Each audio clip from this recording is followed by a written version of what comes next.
Well, hello, welcome once again to Pale Blooms and Beyond. Thank you for joining us today. If you do like this programming and you like the artists and musicians that I talk to and visit with here on this program, please do hit the like button below and also subscribe to the channel. A lot of musicians had their heyday back in the 60s and 70s, and some of them have seen a resurgence of interest and are still recording and playing live to this date. So they all have a story to tell. Hopefully we can connect with some of the older fans as well as find some new fans along the way. Paul Valdemar Horsdal, aka Valdy, is a Canadian singer, songwriter, and guitarist who has specialized in the folk and country genres over his career. He began his musical journey during the 1960s in the bands the London Town Criers and the Prodigal Sons. In 1972, Valdy had his biggest hit single with Rock and Roll Song, and the same year his music was featured in the film The Getaway, starring Steve McQueen. He has won 2 Juno Awards for Folk Singer of the Year and Folk Entertainer of the Year, and has been nominated many more times. Valdy has worked with artists like Blake Emmons, Fjellgaard and Graham Wardrop, to name a few. He has also appeared on the TV shows, The Beachcombers, and a couple of children's programs. Over his career, Valdy has played countless concerts and folk festivals across Canada and has released some 16 to 20 albums, 4 of which are certified gold. And my guest is still playing live. Well, welcome, Valdy. Thank you, James, or Gregory James Shanks. Very nice to be here. Let's go with Greg. Okay, let's shorten it. Okay. And yes, it's a pleasure to be with you here. I'm coming to you from the west coast of Canada, one of the little islands just north of the San Juan Islands of Washington State. These are called the Southern Gulf Islands in British Columbia. Oh, okay. How far is that from Vancouver? We're south of Vancouver by, as the eagle flies, probably 30 clicks. That'd be about 18 miles. Not quite that much, about 15 or 16 miles. Oh, that's pretty close then.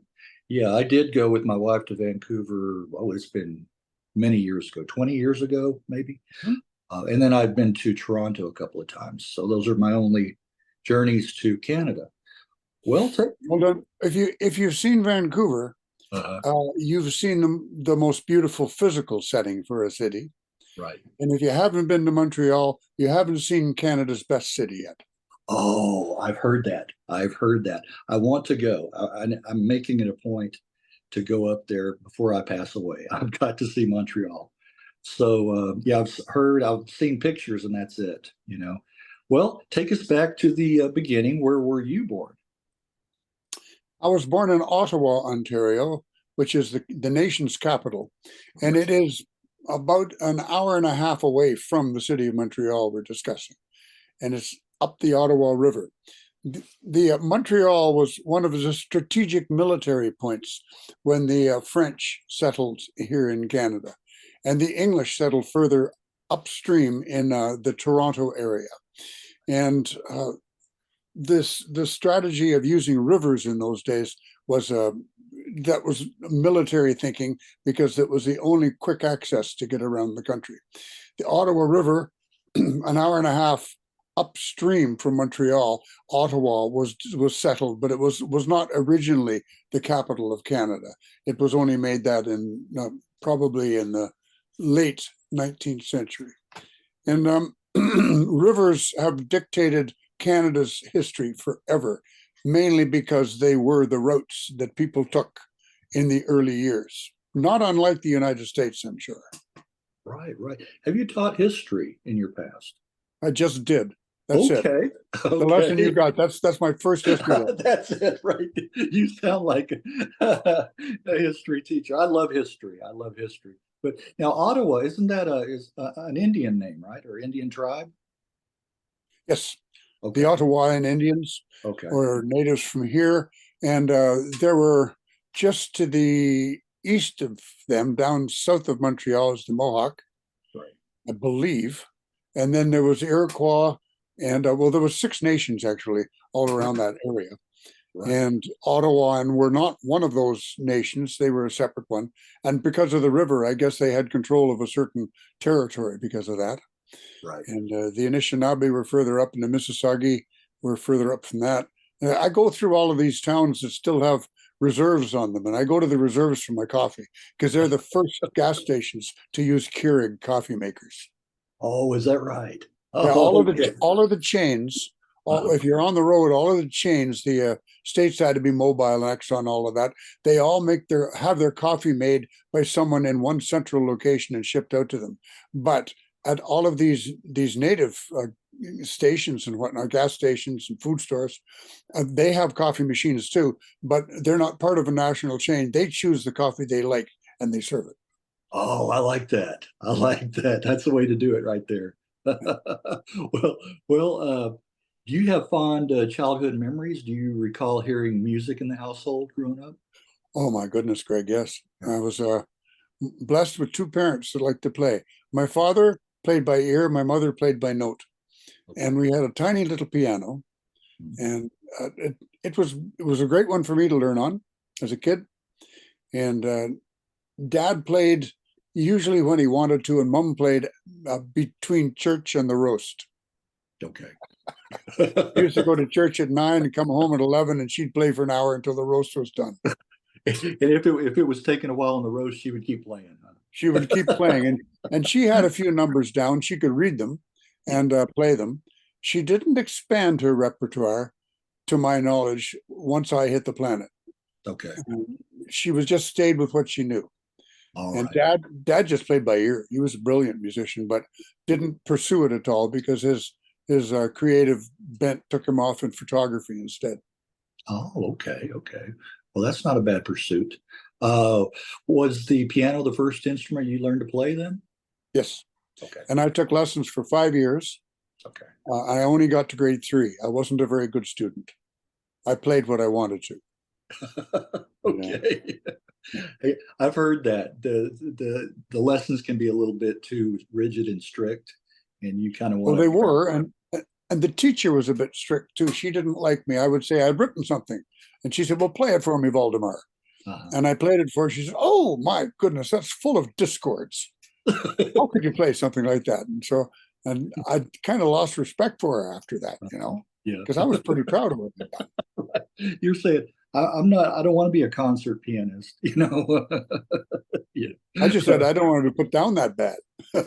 Right. Right.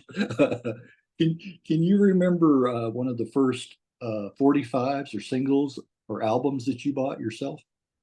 Yes, it was the first record I bought was Henry Mancini's Music from Peter Gunn. Oh, okay, right. Yeah, yeah, that's some good stuff. That It is was some, it was the Brothers Go to Mothers and Peter Gunn and all of the various themes that were from the shows that he had been writing for. He put them in that, and he had a jazz band of his own, and so he was a brilliant composer and managed to captivate me as a kid. And I yeah. learned melody from him. I would be going home from school, whistling The Brothers Go to Mothers.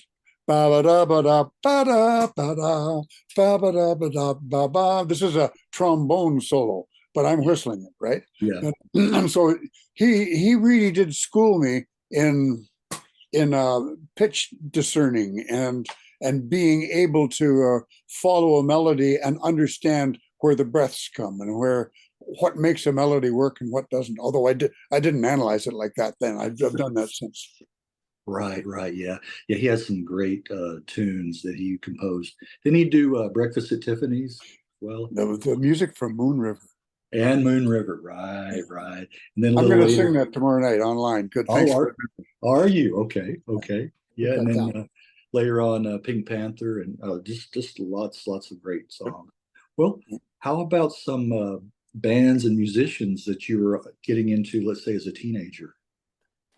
Um, right away, when I learned music, I started listening to how people were playing, and uh, not so much in the structure of the music, but just in the effect it had on me.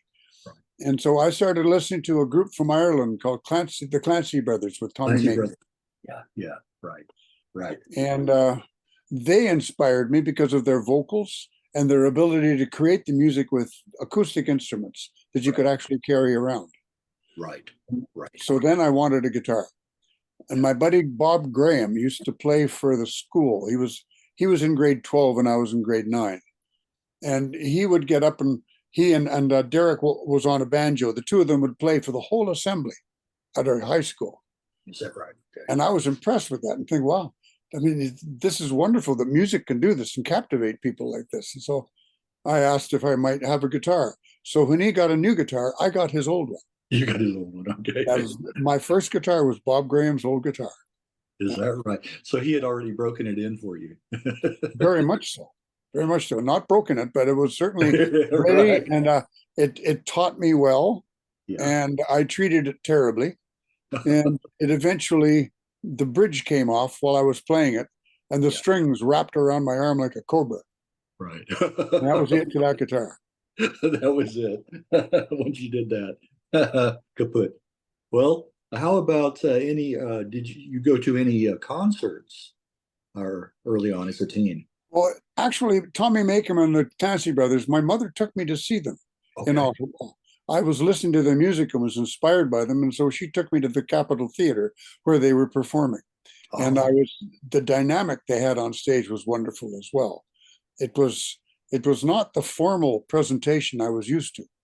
It was a comfortable chit chat and banter back and forth, which no doubt they had developed in Irish pubs. And it was comfortable, and it was still musical, and it was still real and had roots to it. I could feel that, but it didn't have the formality that would have been a bit of a glass panel between us, you know? Yeah. Well, that's good. So you were getting into that folk scene early on like that. Yes. We'll talk about the music scene around you at that time. That was Ottawa. I wasn't really aware of the music scene. I was only about 11 to 13 in that age group there. And my friends weren't musicians. I used to play snooker with my friends at that age. Right. I was tall for 13, and so I could handle a 6x12 table. And I didn't do much in terms of outdoor sports other than scrub lot ball, but I was a skier. And I started skiing at age 7 and have still, and at 79, I'm still skiing. Is that right? Wow. Yeah. How many broken bones over the years? None from skiing. Lots of broken bones, but none from skiing. Really? A few sprains and almost frozen digits. And, some hurts here and there. Yeah. And what we call it a garage sale is when you fall on the hill and everything lets go. You get skis and poles all over the hill. Okay, garage sale. Okay, I'll remember that one. So I'm if I don't do one or two of those at the beginning of the season, I'm not seriously trying. You're not trying. Wonderful. Yeah. Well, you must have a good sense of balance then. Yeah, to be able to do that. When you're falling down a mountain, yeah, I'm trying to stop myself from falling. That's why I turn. Okay. Turn, just to slow it down, but not stop it. Because if I stop it, then I have to fall down again. Right. So I'm working with gravity, and gravity can either be against you or it can be your friend. And if you treat it as an ally, then I use it to ski properly. Right. Hey, there you go. Some good advice for skiers out there. There you go. That's from the historian Valdy. Okay. Really? There you go. Well, what was the very first band that you were in? The first band would have been, we didn't have a name. We were a trio. It was Jack and Laurel Doucette, two Ottawa folk singers. And I joined them, and we sang Irish songs up and down the Gatineau River, north of Ottawa. Cashibajwa, Low, and Wakefield, and up and down those, and pubs and small, not even small halls, almost all pubs and restaurants. And I played guitar, and the three of us sang. And that was it. 3-part harmony with one guitar. Okay. Okay. And I There was learned a lot from that. I learned a lot about how music can fit together vocally, because they were good singers and they had been singing longer than I. Okay. Did they go on to do anything else afterwards? No, she became a scholar. Okay. I think she wrote a lot of books about sensibility of immune systems and whatnot. Oh, okay. She chased that down the scientific rabbit hole, if you will, and wrote some good papers on it. Jack, I don't know what he did. I don't know where because I left Ottawa a couple of years after that, and after we stopped playing together, we would see each other, once in a while, but not regularly socially. Right. And not from any malice or anything. It just didn't happen because everyone moves in different circles and moves faster. So that's right. It's lost touch. Well, we'll talk about the London Town Criers, how the band got together. I was in Ottawa going to school. I was trying to matriculate from grade 13, which is what we had at the time. It was equivalent to first year university. And I had taken me a few years to get through grade 12. Once again, I was not a good student, and other mitigating factors. But when I finally got into grade 13, I quit in January and went up to Montreal and joined a folk group called the London Town Criers. I just wanted to go out and see the world a bit. So I hitchhiked to Montreal, and I took the train to Montreal. And here was this group playing in the Venus de Milo room upstairs above the country. No, I can't remember the name of the restaurant. It was on La Rue Saint-Catherine in Montreal, and which is one of the main roads. And I went up and I heard this band play, and I was very impressed with them. Got to meet them and said, "Hey, I'm a guitar player too. Congratulations! I like the way you play." And we just exchanged stuff back and forth. He said, "Are you looking to make a career of this, or are you just a guitar player?" And I said, "Oh, no, I definitely am singing. I'm been doing." He gave him my history with the Doucettes and the various hootenannies at nurses' residence and whatnot. And he said, "Well, one of the women in their band is quitting, and we need a replacement for her." Okay. And I thought, well, I don't know what I can do to fill a woman's shoes, but I said, "Sure, what do you want?" So we'll come by the hotel tomorrow. We'll practice, see if we like you. You say, as long as I don't have to wear a dress, right? That as well. They were playing this club in Montreal, and I had no idea if it was a good gig or a bad one. It was just this group's on stage doing it, and they're making a living at it.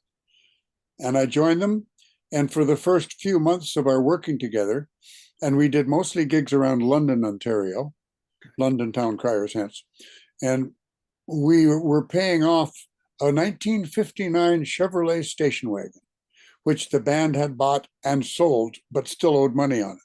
So I got to pay for a vehicle I had never seen, and I haven't seen to this day. I would never have sold it. 59 Chev, got those big lateral fins on it. Yes, they did. Yes. So anyway, we then proceeded as a quartet to play across Canada, and well, not all the way across. We got as far as Saskatchewan, which isn't even to the mountains yet. But it was, for us, it was way out there. And we played around Ontario a fair bit, Niagara Falls, playing for tourists. And we wore those shiny suits you could get on bargain day it would be, I don't know what store you'd go to stateside, but up here it would be in Canada. We had Eaton's and Simpson Sears and all those, the chain stores, and they would have sale day, and they would have button-down shirts that all matched, and we would go in and buy those. So we had a couple of changes of clothes. That you would all coordinate. Well, that was the day, It was like the Four Lads, or the Rats, the Travelers, the Limelighters. Did you synchronize your movements too when you're on, playing? Actually, we never did do any choreography at all. Okay. We could have, Yeah. That could have been it. That could have kicked us right over the top. That could have taken you over. You could have rewritten history, right? Well, it could have had a different effect on us. Instead of people coming to book us into bars, they might have was booking into movies or something. Yeah, right, right. Good point there. Well, did you, was there any recorded material while you were with London Town Criers at all?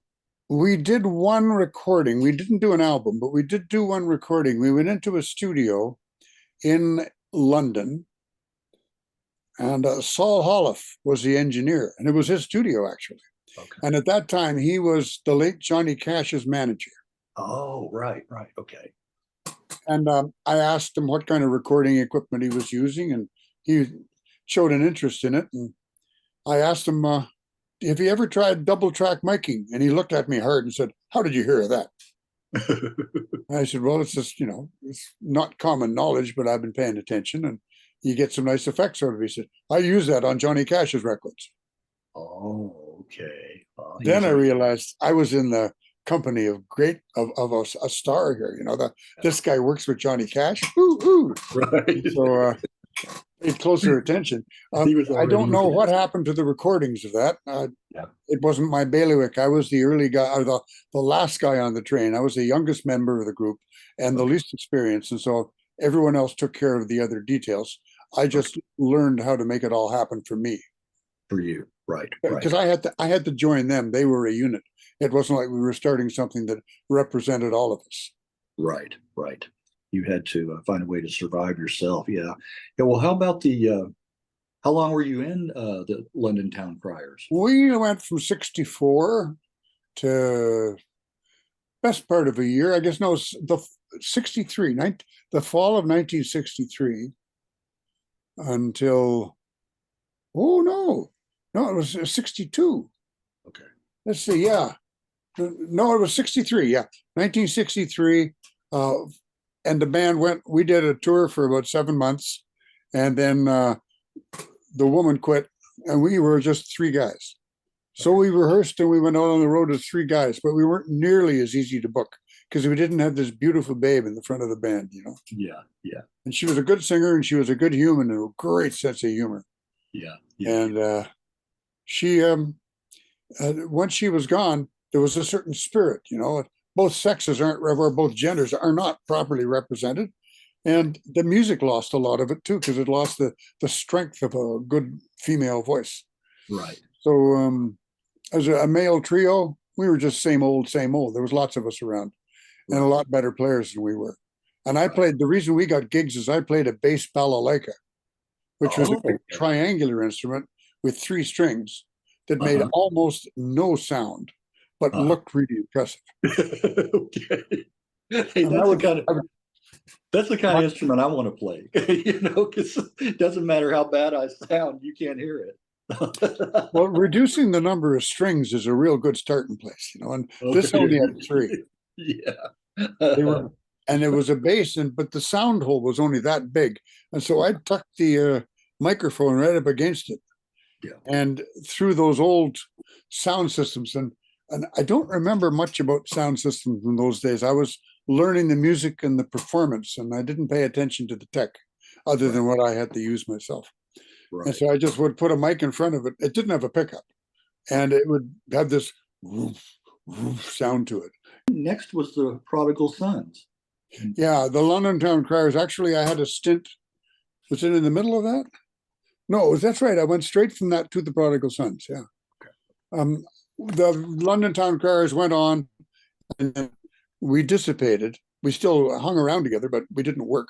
And so I got a job picking tomatoes down in Leamington, like migrant labor, and did that with a bunch of Lebanese and Mexicans, and got to know some really great people that month or 2 of picking.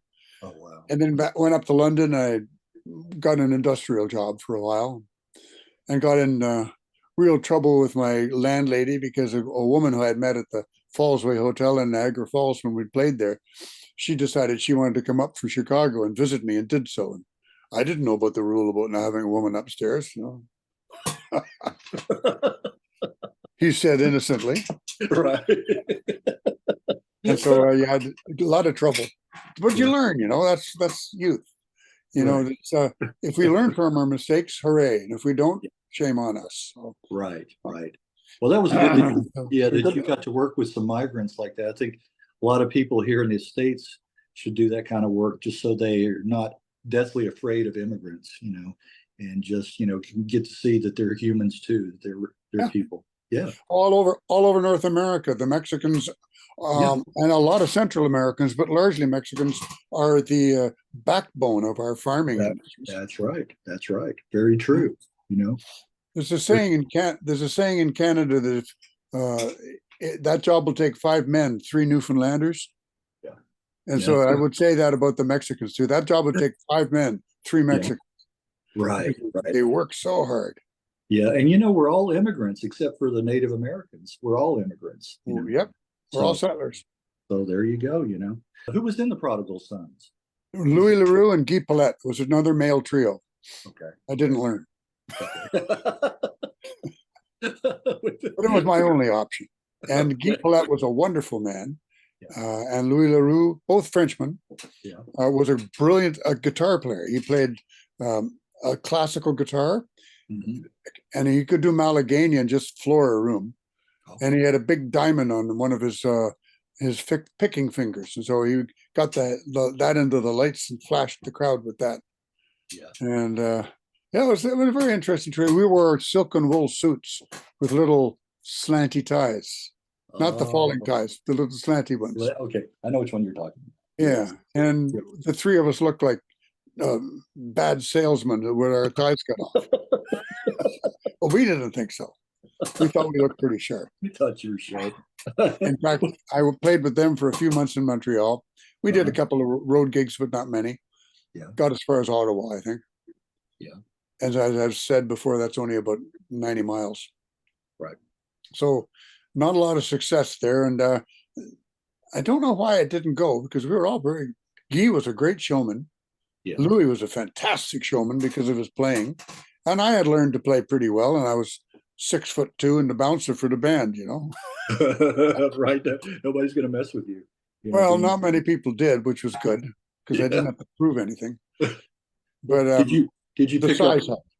Did you pick up any French from them? Learn French? Not much French from them. No, we always did our business in English, but he would get into French when he got mad. Okay. Well, actually, they both would. Yeah. Okay. But because I'm a Canadian, je parle un petit peu de français. I speak a little bit of French. A little. And the verb to try is j'essaie. So I try, j'essaie, and I will try, j'essaierai. So that's what I tell French people.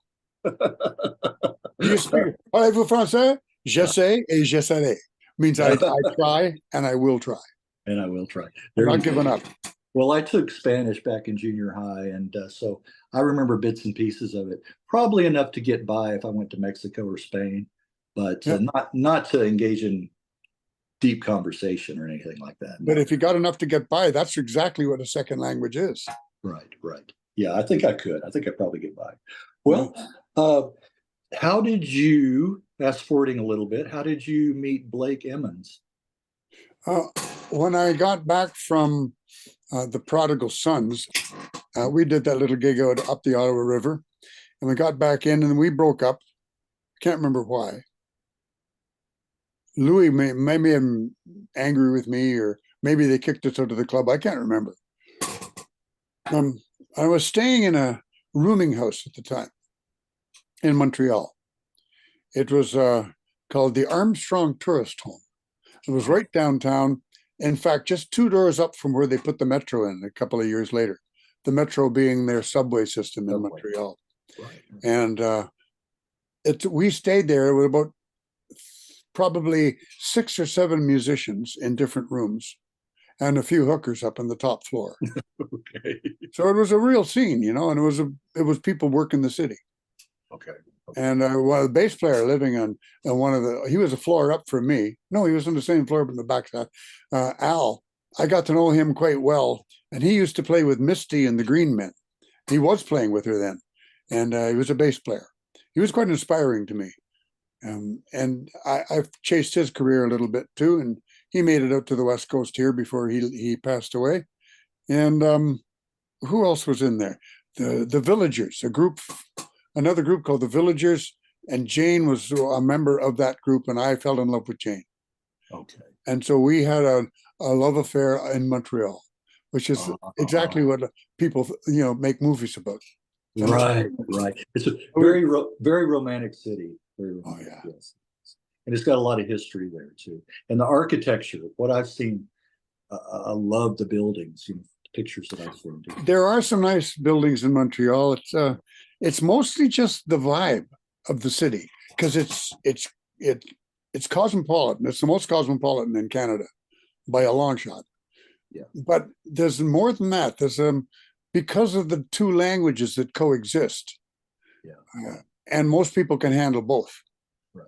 There's a looseness to the city that there's people aren't afraid of engaging or not being able to engage. Right. Maybe that's part of it. I don't know, because I don't have both languages. Right. And we have a whole province called New Brunswick, which is east of Quebec, that is totally bilingual. And it's a remarkable province because of that. Yeah. And a young woman actually just became the premier of that. Yeah. Anyway, I digress. Okay. That's all right. Yeah, I think it has more of a European feel. I think, like Toronto, to me, is just like a northern U.S. city. Mm-hmm. There's not much Canadian influence. I mean, there's some, but not like Montreal. There used to be a place called Yorkville. Well, there's still a place called Yorkville in Toronto. Right. And it was the center of folk music back in the music, right. And Yonge Street, Yonge, Yonge, Yonge Street. Yonge, yes. Right. I've done a couple of interviews with people that used to play there. Yeah. Yep. Yep. Right. That's the longest main street in Canada. Is it? Okay. It goes from Lake Ontario 3.5 hours north up to a town called North Bay. Okay. And it actually continues on from there, but it jiggle-jaggles enough that it's no longer a street. It's now just a route. Okay. But honestly, it goes straight from. Yeah. Oh, just a minute. No, it takes a wiggle. It takes a wiggle just south of Barrie. Can't remember the name of the town. Sorry, people, you don't care a hoot about Ontario or geography here. I'm sorry, I'm getting digressed. But Yonge Street, the longest street in Canada, and people had played there. The Cock Door, Ronnie Hawkins used to play there, and the late Robbie Robertson as well. Right. And he played in the late Ronnie Hawkins band at the Cock Door. Right. And that's where Bob Dylan came and saw them play and formed the band. That's right. Well, back to Blake Emmons. He hosted the CTV series Funny Farm, which was like Canada's answer to Hee Haw. Oh yeah. Yeah. So you had your own version of Hee Haw. I didn't know that he would. Blake Emmons did that. Yeah, he hosted it. Yeah. Funny Farm. Yeah. Very good. I didn't know that. That was the serious country market, and I was a serious folk pop market. Right. And so I didn't keep in touch with. I didn't keep in touch with Blake after I left his group, but he hired me as a bass player. Okay. And he was a brash young 25, 26-year-old singer, and I was a wet behind the ears 20-year-old bass player who could sing. It's bad when your ears, they don't dry up, I mean, they just keep staying wet back there, I don't know. Keep learning, though. You keep learning. Yeah, there you go. Well, why did you decide to get into farming?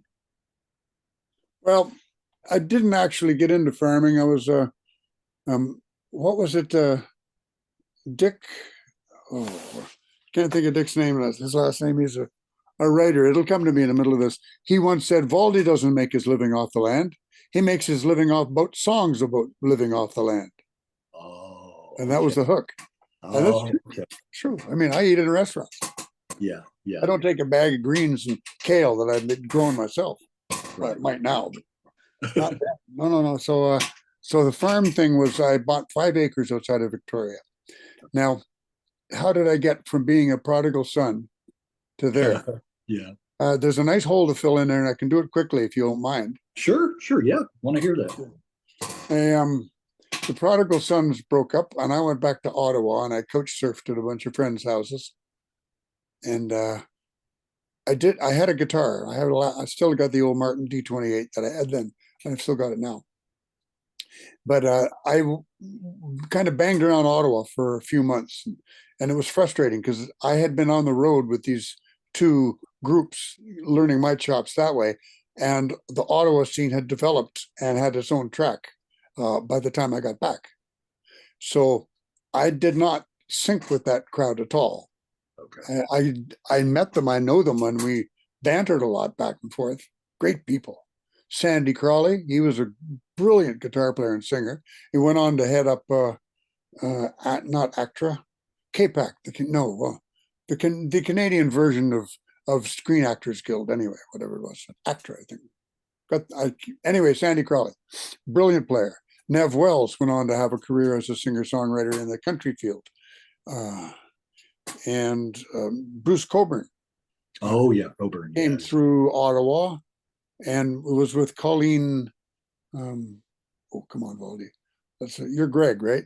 Yeah. Colleen Peterson, and Richie Patterson, and Bruce Coburn, and there was one other guy in the band. Might have been Brent Titcomb. The band was called The Children. Oh. They were an Ottawa band, very hip, very yes, in front, ahead of their time kind of band. Yeah. Right. Wasn't that with who were the other members that you mentioned? There's another Bruce guy. Coburn. Yeah. And Colleen Peterson. Yeah. Brilliant singer. The late Colleen Peterson, I'm sorry to say. She's a lovely woman and a great singer, and had a good hook in Nashville and did a lot of work from there. And who else? Richie Patterson, he was a really good drummer. Right. And drummed with the Esquires, which was a rock band in Ottawa. And he drummed with the Children, and he's still gigging. He's my age, and he's still gigging in Ottawa. There's another guy I'm trying to think of. He released some solo albums. He was originally from England, but relocated to Canada, and he was in that band too. David Whiffen? Yes, David Whiffen. Whiffen. Yes. He's got some great material. I love his music. Lovely writer. Right. I didn't know he started in England. He was from there. I don't know how young he was when he moved to Canada. I don't remember that story, but I don't know if he did anything in England. I don't know. Did you know that Bruce produced an album for him? Yes, that's right. Yes, he did. David Whiffen, by the way, is that's the one, David Whiffen. I think he has new music out. He may. And I know I reached out to him and never heard back. And I don't know if it was his own website or just Facebook, but I know I did. One of those two. I would love to have a chat with him. Let's see. But you had not, even with getting into the farming, you had not forgotten music. You started playing live. Yeah, well, basically the farming was, we grew a few herbs and vegetables, and we had chickens. Okay. It was a pretend farm. It was really just a hippie commune, and a great base for a whole lot of draft dodgers and deserters. That was the time of Vietnam, and thousands of Americans fled the country because of that. Okay. As far as growing herbs, did you grow any interesting herbs? Oh yeah, we definitely had. We grew our own tobacco. And veggies and apple trees, and we were right on the ocean, so it was never a dry climate, but it was it didn't get tons of it was a great place to live anyway. But no, farming was not my focus. I had to work in order to support that. I was a engineering assistant in Victoria. I got a job at City Hall as an engineering assistant and drafts person. Oh, all right. And I did that, pretty technical work, but it wasn't rocket science, Yeah. Did you enjoy that work?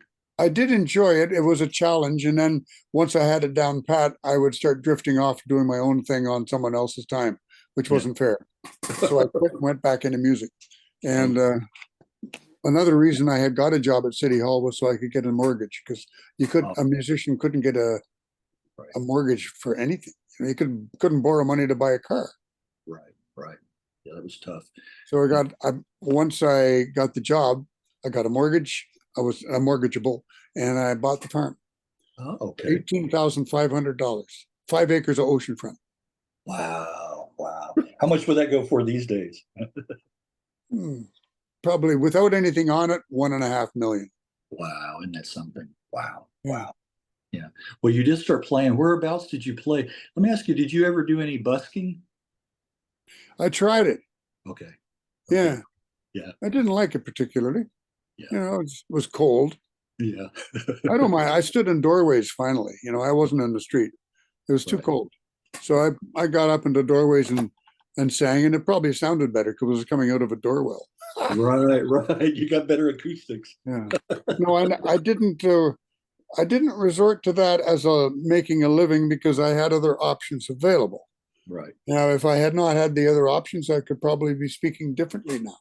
But I had the option of playing on stage, and I had developed enough performance skills by then that I could do shows for people's parties, for restaurants that were having annual parties, or lawyers who wanted someone to come and be foolish in front of them. I like that. So, Well, and I was in my early 20s, and I was a good performer, right. and I kept at it. And uh, once I got the farm, life went off in that whole different direction. It was like uh, instead of being a downtown, one of the freak population of Victoria, I was now a back to the lander, jockstrap and a Bowie knife out there living in the woods, Yeah. which Yeah. wasn't quite the case. We had running water and electricity. but But it was, people it didn't. was Yeah. People didn't know. People didn't know. So they didn't know no, how rough your life was. So that's right. And therefore, not a lot of people were trepidatious because they Yeah. didn't know how we might react. So it was Right. an Right. interesting time. Right. And you started writing some songs. Um, and you wrote Rock and Roll Song, released in 72. Did you have a good feeling after recording and releasing that it would become a hit? Um, I was blown away by what it sounded like. I loved it. Yeah. But I had no idea it would be a hit. You sling it at the wall, see what's going to Yeah. happen. And in this case, the record company that I was working for slung it at the wall, and it Yeah. stuck. Yeah. There was a And guy what- who sold the record, went across, Ray Pettinger, a Uh-huh. wonderful salesman. I went across the country and endeared people to my music from coast to coast to coast. Yes. No, Yeah. just coast to coast in those days. The North wasn't that developed yet. Uh-huh. And he got a coast to coast, and I had a hit with it in a number of places, including Potsdam, New York. Thank you very much. There you go. So here I was with first record, first horse out of the slot, and I wrote it. I got lucky. I got really lucky. Jim Gordon played drums on it. He was just come off the road with Mad Dogs and Englishmen, where he'd played with Joe Cocker and Mark Cohn and Leon Russell. Yes, yes. And he just came back in after playing all these stadiums, and he was just hammering it. It was stadium drumming. Right. And I was the first recording session where he was encouraged to do that. And away he went. Yeah. That's one great drummer. Yeah. And that took that song and it was something different about that song because of that drum solo. And because Claire Lawrence produced it the way he did. Brilliant man in terms of taking the song and starting it and then letting it build, and then Yes, it does. the narrative that the song has. Right. Yeah, that's Claire Lawrence. That's a good producer. Right. Well, that's a nice album too. The whole album, Countryman. I think that's a nice first album too for you. Certainly is. Yeah. Another good track. Another track on there, a good song. That was in the Getaway. That song appeared in the Getaway. Yeah. Any other of your songs get in that movie, or was it? Yeah, it was another one. The late Quincy Jones put him in. We just lost him just shortly. Yes, just a while ago. Yes, I'm glad you brought that up. I'm glad you brought that up. What a genius. Yes, yes. He did the theme from it. Yes, from that. Yes, he did the theme. He did the theme music for it, and he chose two of my songs, A Good Song and Countryman. Countryman. Okay, that was the other one. The title track. Okay, that was the other one. Right. I remember watching that movie. It's been a few years, but and it was in Texas where it was supposed to take place too. Yep. Yeah, Yep. yeah. I remember that. I Yeah. wonder where they shot that. You think? Yeah, I'll Arizona? have to go back. I should have looked that up before I talked to you, but I'll have to find out. If it was, I hope it was here in Texas somewhere. I hope so. They've got a back lot in the San Fernando Valley. They can make anywhere. Oh, that's right. That's right. You're right about that. Yes, they can. It's It's- cheaper to morph the land than it is to ship all of the crew in and out, or it was then anyway. yeah, it probably Now, still is. Yeah. now you go there with an iPhone. It's Right, right. And you green screen everything now. So, yeah, well, going back to the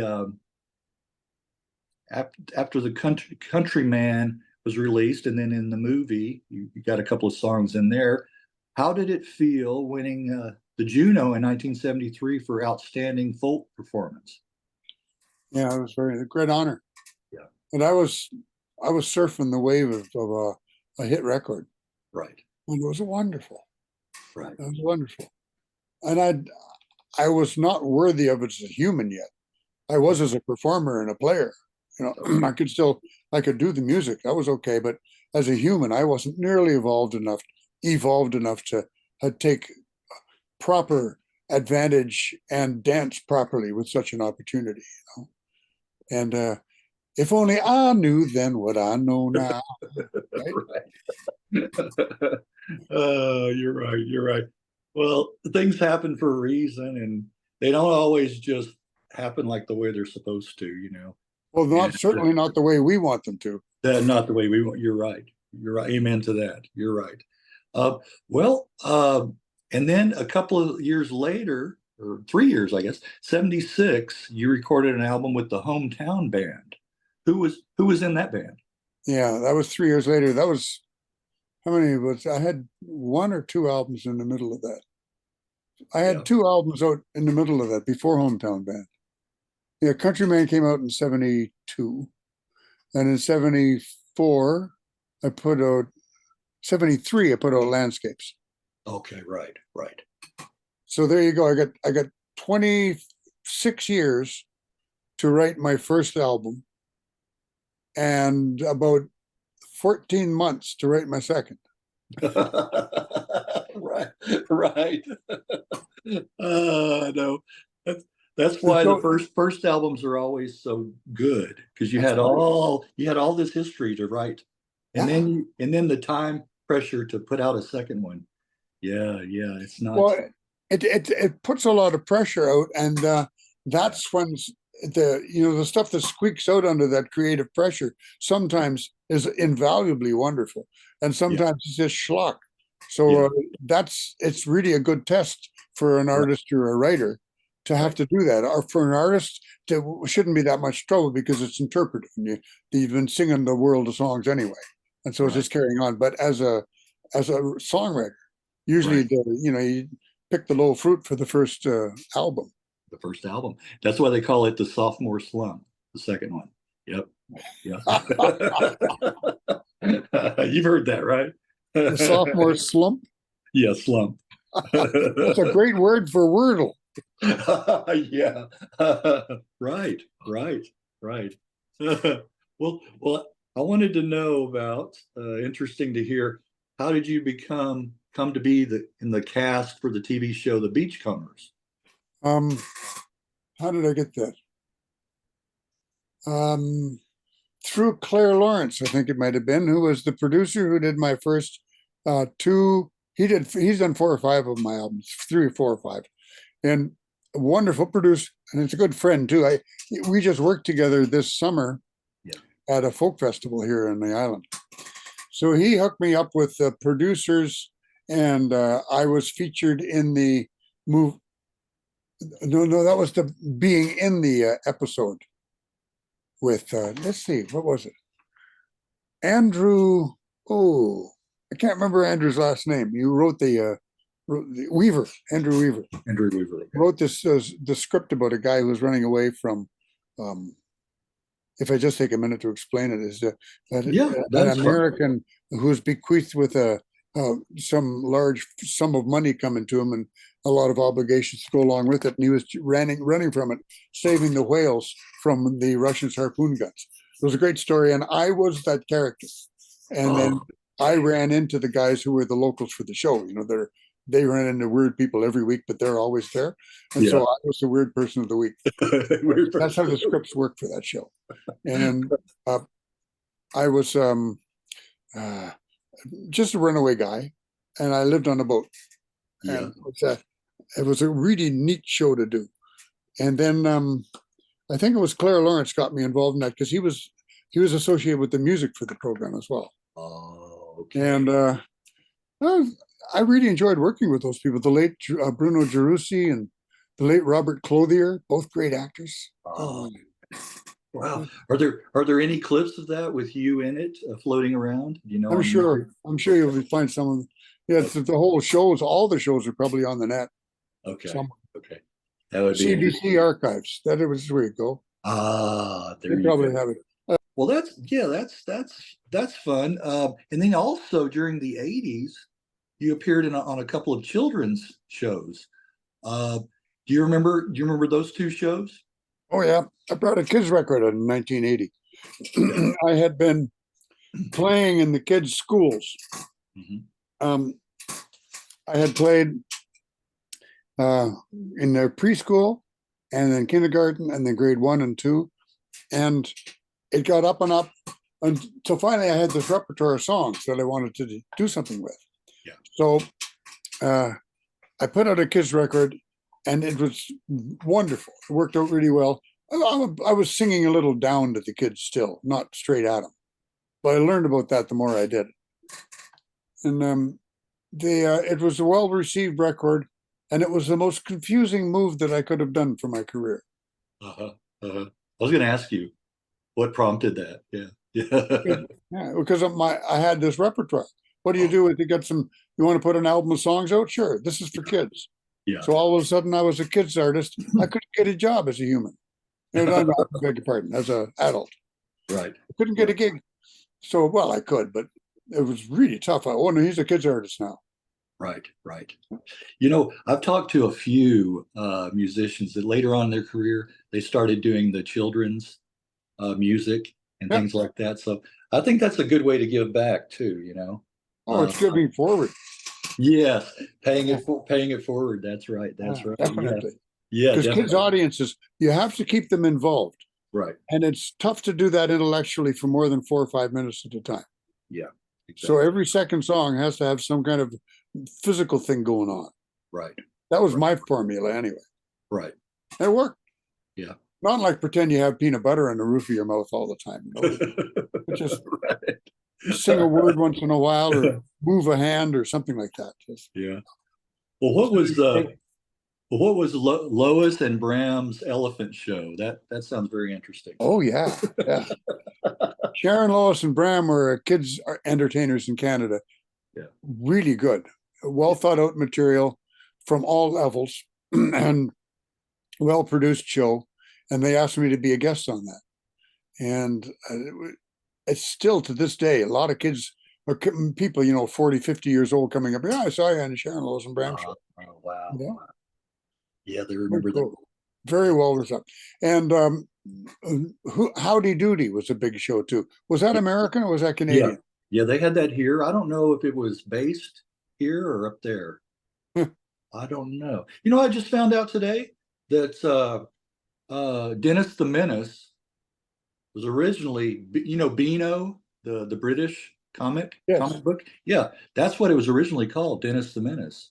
And we kind of copied that, and changed the character a little bit and that kind of stuff. But it originated in England, Yeah. So just like Steptoe and Son, became our Steptoe and Son became our Sanford and Son, So there's and The Office, The Office, that comedy show. It originated. It originated. We copied that from England. It started there first, and then we had our own version of it. We like to steal. we like to take from others. It's not.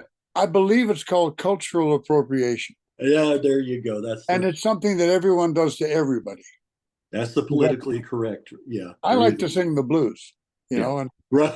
what do I do? I'm a white man of the Americas. you know. Right, right, right, right. A white man in North America. There's not a lot of us here compared to the originators here. So, Yeah, or the that weren't.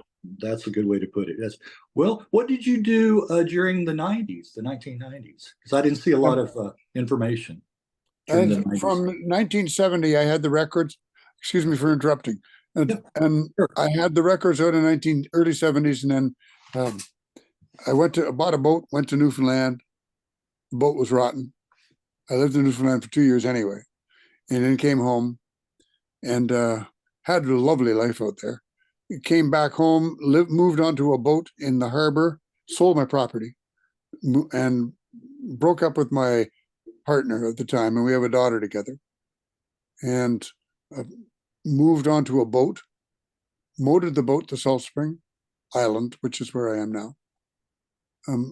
Fixed the boat up, stayed on the island, sold the boat. Okay, That was okay, my migration to here. okay. You migrated. uh, we see the geese are starting to migrate to the south, coming over here. Yeah. You hear them in the mornings. Yeah, yeah. I was watching them practice in the fields in Uh-huh. Ontario. Yeah. Big squads of them going round and round, and then off they go. Poof. Right, right. It's so fascinating how they do that V formation that they know just intrinsically. It's who they are, you know. It's wild. Well, beginning in the new millennium, you recorded a few releases with Gary Fjellgaard. How did you guys hook up and start playing together? I had recorded one of Gary's songs on an album, and I put it in 1976 called Valdy and the Hometown Band. Oh, all right, all right, all right. Yeah. And From that Gary album. had a great song called Me and Martin. Okay. It's just me and Martin growing old. And that's the whole idea of having the guitar for life. Yeah. And talking about all the things that had happened. It was a lovely song. Merle Haggard had put a hold on it. Oh, really? Is that right? And I said, I want to record that. You can't. Merle has a hold on it. Mm. So Merle took a pass. I recorded it. Okay. And it was on that Valdy and Hometown record. So I hooked up with Gary Fjellgaard that way. And what a wonderful man. Yeah. About 10 years my senior. Not quite 10. 6 to 8 in there somewhere. Okay. And he grew up on a farm in central eastern Saskatchewan. And is a son of I believe, a Norwegian immigrant. Or a settler from Norway. Okay. And we decided we would do some gigs together and test the water. So we did the creek gigs. We did Bragg Creek in Alberta, and we did Pincher Creek in Alberta. They both went very well, and we decided, good, let's do this. And we went and recorded it. We left after the Pincher Creek gig, went north to Edmonton to Gary Colliger's studio, Beta Recordings in Edmonton, and recorded an album, the beginnings of an album there, and including a single. We used the single right away, and just went in and finished the album. Came out on Stony Plain Records, and it was really well received. Well, and then we would tour a little bit because he had his individual career, and I did as well. We were both touring, and then we get together a couple of times a year and do something intense. Yeah, it was usually around the end of October, early on November. Okay. But every year for 20 years we did that, you know. Yeah. And then he had his career as Gary Fjellgaard, and I'm out there singing. So, and he's wonderful writer and still writing hard. He's about 86 now, I think, and he's 85, and he's still writing. It plays every week. Is that right? Wow. Well, but his wife won't let him go out on the road anymore. Okay. That's a joke. He doesn't want to go on the road anymore. He doesn't want. Well, kudos to him for still being that active, like you said. Yeah. Wow, wow, wow. So yeah, we toured for all that time. It was great. I miss him. I miss playing. Yeah. You know, I used to play a lot. I could play lead guitar and bass. I could stretch out a little bit because he's a really good guitar player, and he could hold it down and groove, and I could just dick around, you know, and play lead stuff, or get a bass and give him some support and let him foof a bit. Yeah, yeah. Wow. Well, you guys, did record what, a couple or 3 albums together? Couple? Yeah, I think 3. 3. Yep. Okay. Yep. Contenders, and then Contenders 2, still in the running. That's right. And then the third one, what do you call the third one? Still in the running, and had a live. Okay, a live one. Okay, okay. Yeah. Well, in 2005, you were awarded the National Achievement Award at the SOCAN Awards. I'm wrong. It wasn't live. Oh, It okay. was studio, but it was just the two of us. We didn't have any adornment. Oh, Just okay. guitars. All right. Well, glad you remembered that. All right. Yeah. All right. I might be able to correct that. I'll go back and see if I can edit that. And then I'll just. Well, don't worry about it. Me catching myself out is good. Okay. Well, good that you caught yourself before you fell too far, right? Well, in 2005, you were awarded the National Achievement Award at the SOCAN Awards. Yes. Yeah. Was That's that associated with the song? What does that stand for? The SOCAN, SOCAN, something Oh, Canada. it's a licensing organization in Canada that licenses the use of our music and pays us a royalty for what gets used. Okay, it's probably like ASCAP here. And BMI and CAPEC. Right, it's like that. Okay, okay, all right. Well, that's another feather in your cap. Yeah, yeah. It's nice. It's a laurel. Okay. Thank you. Okay, all right. Lovely. And I can take the laurels and put little leaves around it. And anything you say with little leaves around it always looks important. That's right. It does. It's very impressive. You caught on. You know how to awe people, right? Well, Paramount Hotel. there you go. Well, one more. This is a really big one, I think. In 2011, you were appointed a member of the Order of Canada. That's got to be a very noteworthy award. Tell us what the Order of Canada is. The Order of Canada is it's honoring citizens who have done something to aid and abet the life of the country, the people of the country. Okay. All right. And it's a citizen award, and there are three levels to it: officer, companion, no, other way around: companion, officer, and member. And it's a great honor to get it. And you don't get it by buying it or just being a one-trick pony. There has to be something else going on. And so I think the fact that my music has been in so many people's lives and has had, as far as I can consider, a slightly higher percentage of positive effect. Yeah. But it's not for me to say. Right. But that's the feedback I get. And then I got involved in supporting literacy. And it's hats off to the late Peter Zosky, who was a programmer, a radio host here in Canada on our national radio, CBC. And Peter started the PGIs, the Peter Zosky Invitationals. They're golf tournaments for literacy. Oh, okay. And he would hold them across the country and raise money locally for them. And he would have celebrities come aboard and be part of it. And so thus I was introduced to literacy, and I've been supporting it as a performer. And I read a lot too, but I was, as a performer, supporting it since '88, I think, when we did the first one. Yeah. Well, that's a great cause. I was going to say great cause. Well, I just have a couple of three more questions here. How did you come to tour with New Zealand guitarist Graham Wardrop? Graham Wardrop.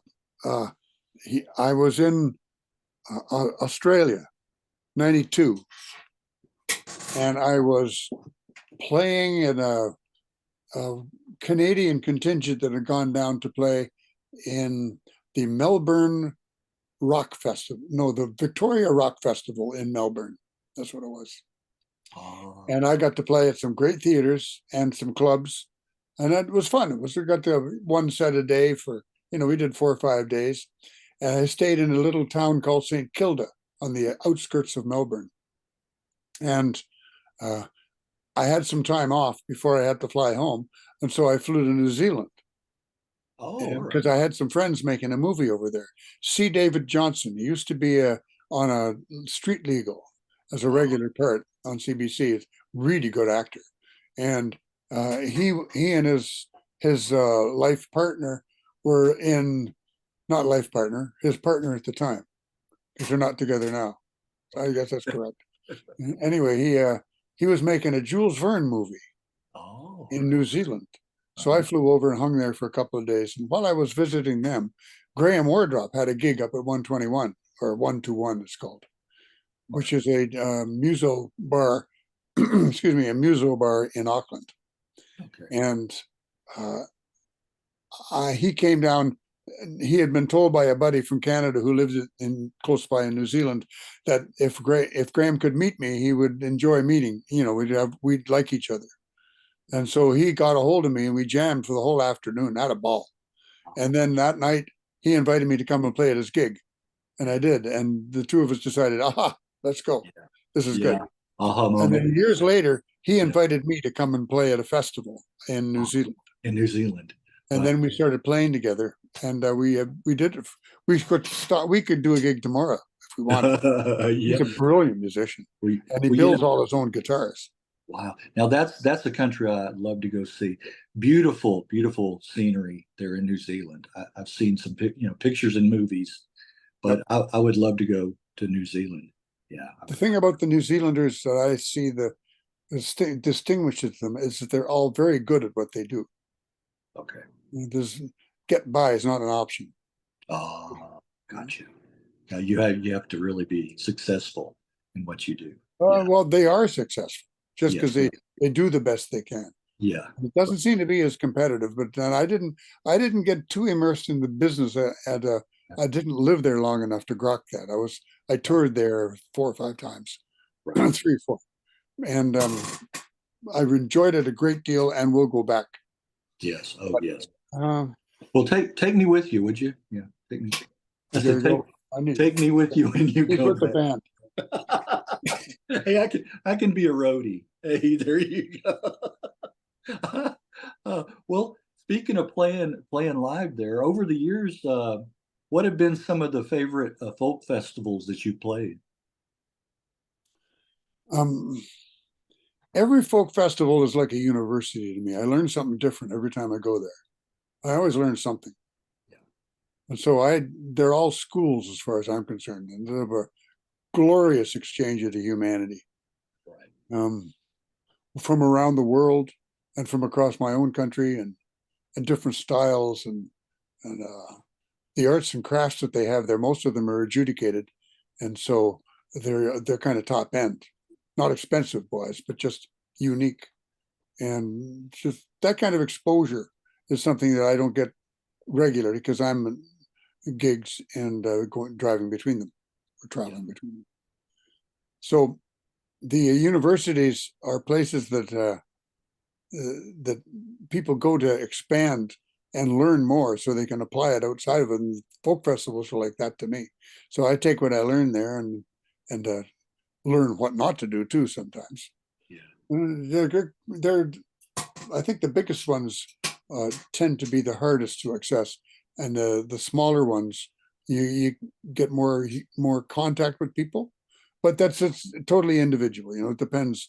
The big ones are Mariposa, Winnipeg, Vancouver, and Edmonton, Calgary, Sudbury. That's called the Northern Lights Festival in Sudbury. It's beautiful. The Stan Rogers Folk Festival in Kansas, Nova Scotia. That's a big one. Mm. And there's one in Liverpool, not in Liverpool, in Lunenburg, Nova Scotia. The Lunenburg Folk Festival. That's a great one. Celtic festivals in October. That's up in Cape Breton Island. So yeah, festivals they're learning places. Right. Do you ever play any like medieval festivals, that kind of thing? Nope. But once I did play at a bar where they had a Society of Creative SCA, Society of Creative Anachronisms. Oh, okay. Oh man, Try saying that fast 10 times. Yeah. uh, they were playing there, and there was a Lady Godiva, Okay. and Okay. they were all in costume. Oh, Not okay. Or out of costume. Yes, I get you. Well, and tell us what you're up to currently. What's going on? What's going on well, with you? thank you. Hmm? And I've carried on playing alone pre-pandemic. During the pandemic, I went online, and I do a show on Facebook group page every week at 5 o'clock. It's called Live at 5. And that's how I carried my career through uh, the COVID. 3 years, little Yeah. less than 3 years. Yeah. But then at the end of it, when it opened up and we all started to gig again, I thought, well, I could go out and pump it up to 200 gigs a year again.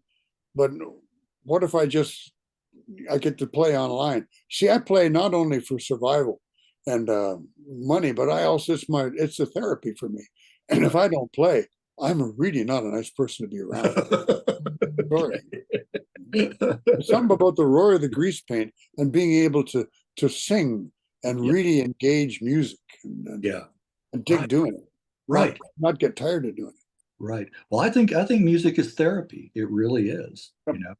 Yep. And if I didn't have it, we'd all be much worse off. And we're really happy for the people who are blogging this all down and getting to know about our music, like yourself. Yes. Yes. Yes. Now I would like to do a book, Okay. and my wife has agreed to help me, and she's brilliant. Okay. And I'm making 2 albums now. One is a seasonal one, and the other one is just tunes. I've got about 15 or 16 songs that I'm considering. Okay. And I don't have any money, so it's going to be a simply done or AI. Okay. And I think I'm just trying to tidy up and get less stuff. I have a new motto, which I picked up off a guy gave me a sticker for my guitar case. It says, less stuff, more fun. Yeah, I like that. That's where I'm headed.